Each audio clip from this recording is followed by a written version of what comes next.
I'm Glenn Hensley, and I've known Bill and Karen since I started working at the county.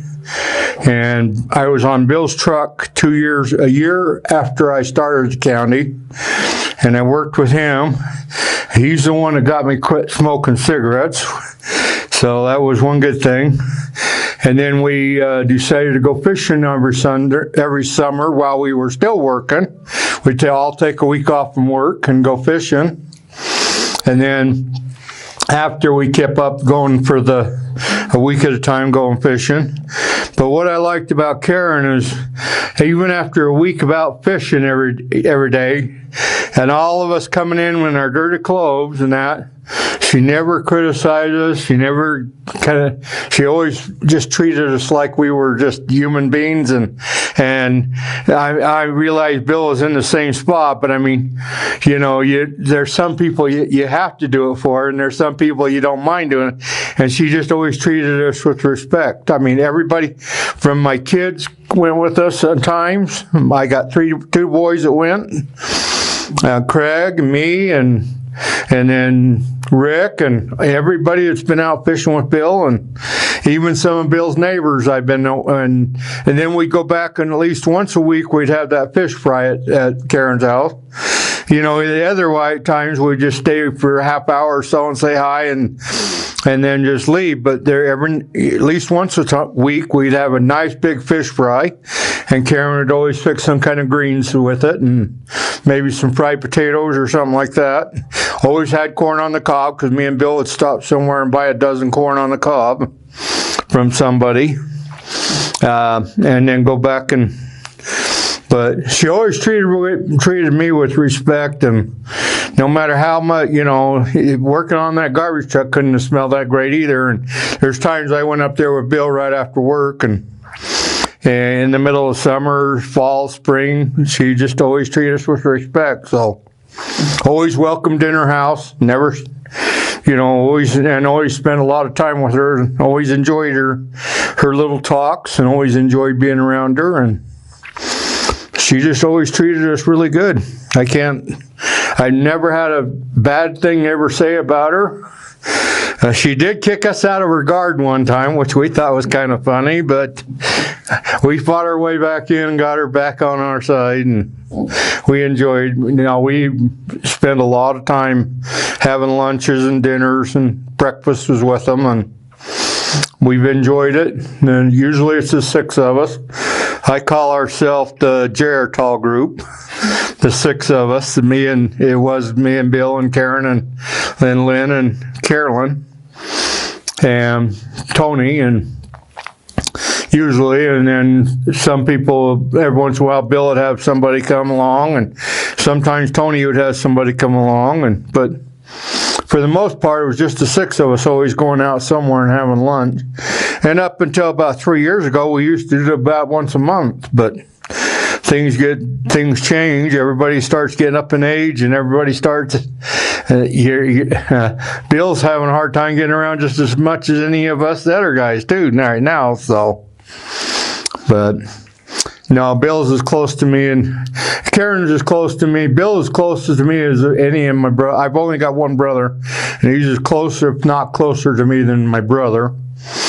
And Karen's always treated me with respect, and so I've always appreciated being around her, and just the way she treats everybody, not just me.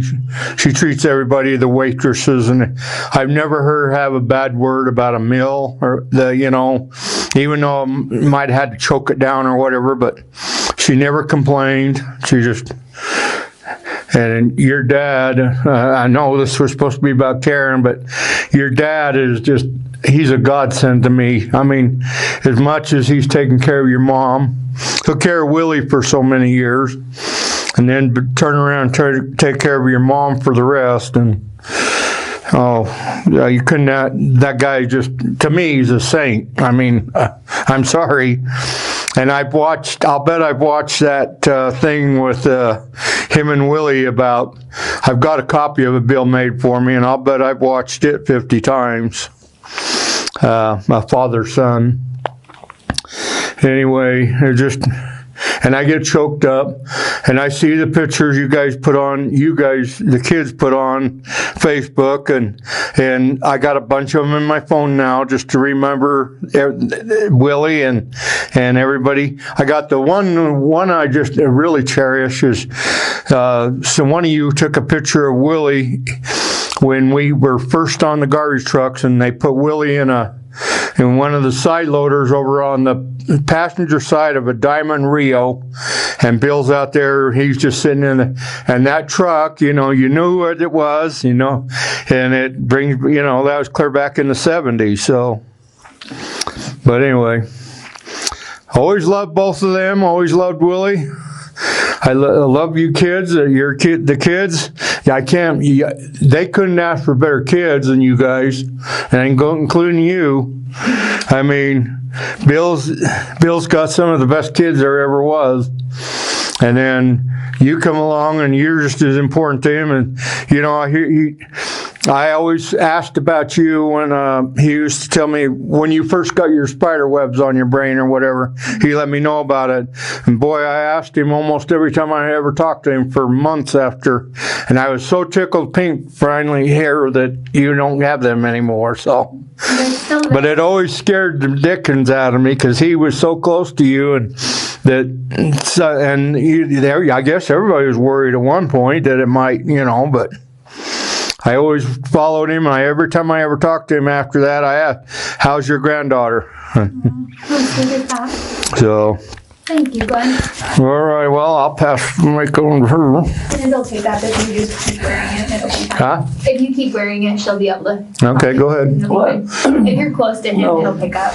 You'll be just fine. The first time I ever remember, as far as meeting Karen and really talking to her, was I had retired where I could finally go out to lunch with these guys, and it was a really fun time. I enjoyed talking to Karen about our plants and our flowers, and we'd compare our roses, and if she had one that I bought a rose, it was called St. Patrick's, and she went right down, she liked mine, she went down and she bought a rose just like it. And she'd call and say, "Oh, it's blooming now. Is yours blooming?" And I still have mine. It made it through the winter, but we always talked about flowers. Or if I had problems with my phone, she was always there to help me with my phone. And I am really going to miss that lady. She was terrific. Is there anything else either of you would like to add? Huh? Is there anything else that either of you would like to add? No, I pretty much. Get him going. No, I could probably talk more about Bill in it, but this is, I enjoyed everybody in your family, your sister, your mom, your two aunts. They've always treated me with respect. I love to have fish with the one because I couldn't tell you the names, but the one twin loves to eat fish, and when she'd come over and eat fish right alongside of me and Craig and anybody that showed up, and boy, I miss those days, but she was just such a great person, and sorry we missed your wedding because we were up at our cabin that weekend, but I appreciate you guys taking the time to come today. But anyway, I'm glad to hear you got somebody good, and I hear it was in the makings for a while because it was your dad's fire chief, your dad somehow your dad and this other guy who has been trying to line you guys up for a long time or something. Exactly. Yep, okay. Stars aligned. Huh? Works. Well, there was one day the guys had gone out fishing, and Karen called. She says, "The guys are going to meet here, and we're going to cook fish. Come on up." Well, he didn't know I was going up. It was a last-minute deal, so he was kind of surprised when I showed up there. But they had fish and everything. You wouldn't go hungry. It was your own fault. Yeah. I always felt welcome. Yep, Grandma always used to. Oh, and then backing up one more thing. she always made Auntie feel so welcoming, and I loved Auntie to no end. And the fact that that lady could sit there and fish with the best of us all day long, and then and we would help her. I mean, we would warm her hooks and stuff for her. But the fact that that lady at her age could sit there and fish with us all day, and we've been through some storms up on the lake that. Where she got soaking wet and she never complained a bit. Yeah. But your mom always treated her with respect. They give her one at Willie's room usually. Every year she come down, they give her a room for her own self for the week. Mm-hmm. Usually, I think it was Willie's room, and they kick him out of the room. And your mom was always just that way. I mean, like she said, if you ever went over to your Bill's house and you went home hungry, it was your own fault, nobody else's. So. Yep, I would agree. That's it. Huh? Thank you.